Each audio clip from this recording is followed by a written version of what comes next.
Hello my dear little lazy but smart dudes. எப்போவுமே நம்ம style best result with less effort. வாங்க அந்த மாதிரி ஒரு ரெசிபிக்குள்ளே இன்றைக்கி போகலாம். Crispy Brazil sprouts. இதுதான் அந்த பிரசில் ஸ்ப்ரவுட்ஸ். இந்த குட்டி கேபேஜ் இது இந்த மாதிரி சைஸில் இருக்கும். சில இடத்துல கொஞ்சம் பெருசாக கூட இருக்கும். இதை நம்ம இந்த நெட்டிக்கிட்ட இப்படியே வெர்டிக்கலாக நம்ம இதை வெட்டி வச்சுக்கணும். அப்போ இப்படி இருக்கும். அது நீங்கள் தப்பாக இந்த லைமெல்லாம் கட் பண்ணுற மாதிரி அந்த மாதிரி கட் பண்ணிடாதீங்க. இந்த இது இருக்கணும். இதுதான் இந்த லீஃப் எல்லாம் ஹோல்ட் பண்ணுது. அதனால் இந்த மாதிரி கட் பண்ணணும். கட் பண்ணிவிட்டு இதுக்கு தேவையான பொருட்கள் ரொம்ப ரொம்ப ஈஸி. இது கொஞ்சம் சில்லி ஃப்ளேக்ஸ் இருக்குது. இதில் கொஞ்சம் ஒரு ஸ்பூன் கரம் மசாலா, இதுக்கு தேவையான உப்பு மட்டும் பார்த்து போட்டுக்கோங்க. ஏன்னா நான் இப்போ யூஸ் பண்ண போகிறது இதோட இந்த மேஜிக் மசாலா இருக்குது இல்லைங்களா, இது வேறு ப்ராண்டில் வருது. மேகியோட க்யூப்ஸ் கூட வருது. மேகி மசாலா அந்த மாதிரி இருக்கும். இது ஃபுல்லாலாம் போடக்கூடாது. இதில் ஒரு டீஸ்பூன், முக்கால்லேருந்து ஒரு டீஸ்பூன் நம்ம போட்டுக்கலாம். அவ்வளோதான் தேவை. ரொம்ப ஈஸியாக முடிஞ்சிடும். டேஸ்ட் அப்படியே அள்ளிட்டு போகும். ஆயில் நம்ம டீப் ஃப்ரைலாம் பண்ண போகிறதில்ல. ஸ்ப்ரே பண்ணிவிட்டு நம்ம பண்ண போகிறோம். எப்படி பண்ணலாங்கிறத நான் காமிக்கிறேன். ஓகே, ஃபஸ்ட்டு இந்த மாதிரி அடி கெட்டியான ஒரு பேன் எடுத்துக்கோங்க. அதில் ஒரு டீஸ்பூன் கிட்ட போட்டால் மேக்ஸிமம் 2 டீஸ்பூன்ஸு பாருங்கள். ஒரு 4-5 வாட்டி நம்ம ஸ்ப்ரே பண்ணுறோம். அவ்வளோதான் தேவை. அது எல்லா இடத்துலையும் பட்டிருக்கான்னு பாருங்கள். அதுக்கு மேலே இந்த வெட்டின ஸ்ப்ரவுட்ஸ் நம்ம போட போகிறோம். அதோட இந்த மசாலா எல்லாத்தையும் ஒன்று ஒன்றா போட்டுக்கிறோம்.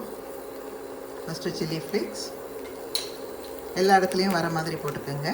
கரம் மசாலா, உப்பு பார்த்து ஒரு அரை உப்பு போட்டு நிறுத்திக்கலாம். ஏன்னா அதில் உப்பு இருக்கும். அந்த மேகி மசாலாவில் உப்பு இருக்கும், மேஜிக் மசாலாவில்.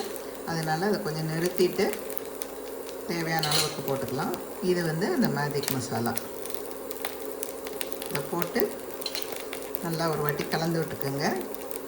இதுக்கு நல்லா கலந்ததுக்கப்புறம் ஒரு 2 டேபிள் ஸ்பூன் தண்ணி இந்த அளவுக்கு அதை நல்லா, ஏன்னா இது வேகணும், அதனால் அதை நல்லா தெளித்து விட்டுருக்குங்க கையில். இந்த மாதிரி இதை போட்டு மூடி ஒரு விசிலுக்கு போட்டு விட்டுட்டு அந்த ப்ரெஷர் பேனை அப்படியே மூடி வச்சுருங்க. மூடி விசிலுக்கு போட்டுருங்க. ஒரு விசிலுக்கு மட்டும் போடுங்க. அதுக்கப்புறமா இதை இந்த விசிலை லைட்டாக இந்த மாதிரி ரிலீஸ் பண்ணி விட்டுட்டு ஓப்பன் பண்ணுங்கள். அப்போ தான் உள்ளே இருக்கிறது ரொம்ப வெந்து போய் இதாகாமல் இருக்கும். கொஞ்சம் க்ரன்ச்சியாக இருக்கணும். தாங்க இந்த மாதிரி இருக்கும்.